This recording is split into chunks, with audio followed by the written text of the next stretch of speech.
ओम नमः शिवाय दोस्तों। हर माह के कृष्ण पक्ष और शुक्ल पक्ष में पड़ने वाली सभी तिथि का खास महत्व है। प्रत्येक माह के कृष्ण पक्ष और शुक्ल पक्ष की एकादशी तिथि पर व्रत किया जाता है। जो लोग व्रत नहीं भी करते हैं वो भी, क्योंकि कार्तिक का महीना चल रहा है, तो इस महीने में जो भी एकादशी पड़ेगी उसको आप कायदे से उसमें भगवान विष्णु और माता लक्ष्मी की पूजा करिए, जिससे कि आपके जीवन में खुशियों का आगमन होता है और कई तरह की परेशानियों से भी आपको छुटकारा मिलता है। रमा एकादशी का आरंभ 27 अक्टूबर 2024 को सुबह 5:23 पर एकादशी की तिथि की शुरुआत होगी और 28 अक्टूबर को सुबह 7:51 तक रखा जाएगा। तो 28 अक्टूबर जो है 2024 को एक उदया तिथि के अनुसार हम रमा एकादशी का व्रत मनाएंगे। आइए सुनते हैं प्रदीप मिश्रा जी के सभी उपायों को भी और सभी जानकारी को भी। वीडियो पसंद आए तो प्लीज़ इसे लाइक करिएगा, साथ ही साथ चैनल को सब्सक्राइब करिएगा, ताकि हमें और भी ऐसी नॉलेज देने के लिए सपोर्ट मिलता रहे और हमें और भी ज़्यादा इंस्पायरेशन मिलती रहे। धन्यवाद। वीडियो पूरी ज़रूर सुने। सबसे पहला नियम एकादशी व्रत का सबसे पहला नियम है कि आप जिस दिन व्रत करो उसके एक दिन पहले भक्ति का संचार इस हृदय में करो। भक्ति का संचार इस हृदय में कर लीजिए। जिस दिन आप व्रत करो, जैसे एकादशी का व्रत कर रहे हो तो दशमी के दिन शाम का समय जब आवे, रात्रि जब होने लगे, शाम का समय आवे और रात्रि का आप जब भोजन ग्रहण करो तो उस भोजन में कोई ऐसा पदार्थ ग्रहण मत करिए जिस पदार्थ के कारण आपकी एकादशी बिगड़ जाए।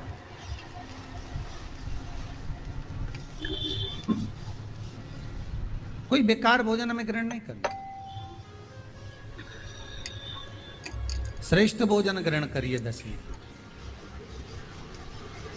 और एकादशी का दूसरा नियम बहुत ध्यान से सुनिएगा।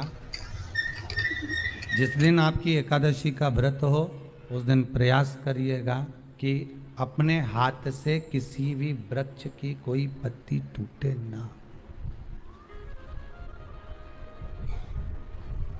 अपने हाथ से किसी भी वृक्ष की, पौधे की, किसी भी वृक्ष की पत्ती अपने हाथ से ना टूटे।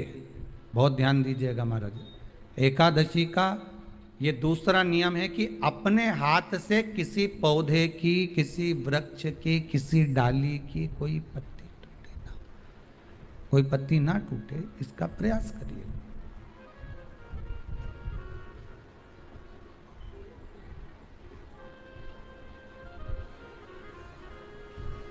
कितना सुंदर व्याख्यान कहा है, कितना सुंदर वर्णन है महाराज कि मात्र एकादशी का व्रत कर लेने पर, मात्र एकादशी का व्रत कर लेने पर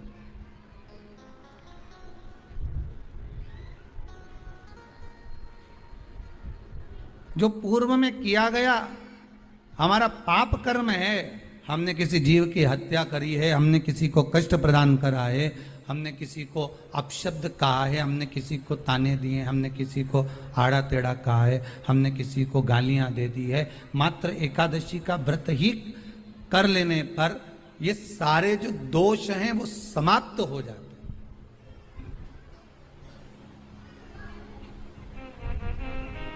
सारे दोष हमारे समाप्ति पर आ जाते हैं।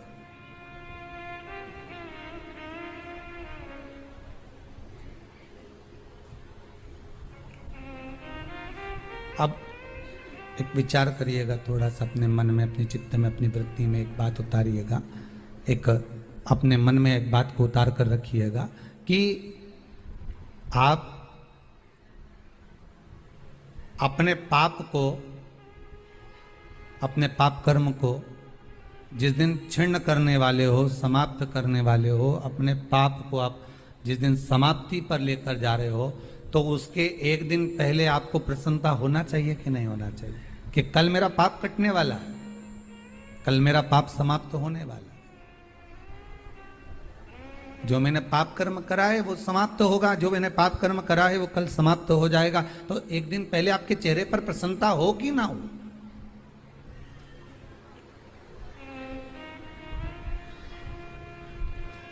और चेहरे पर वो प्रसन्नता आपके आना चाहिए कि कल मेरा एकादशी का व्रत है, आज दशमी है, कल एकादशी का व्रत है, तो कल मेरी जब एकादशी का व्रत रहेगा तो मेरा ना जाने कितना कितना पाप, कितना असत्य, कितना झूठ, कितना प्रपंच वो समाप्त हो जाएगा। इसमें मुझे प्रसन्नता हो, इसमें मुझे आनंदता हो।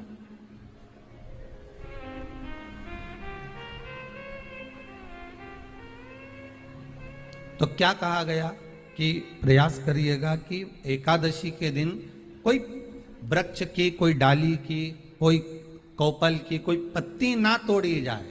क्यों?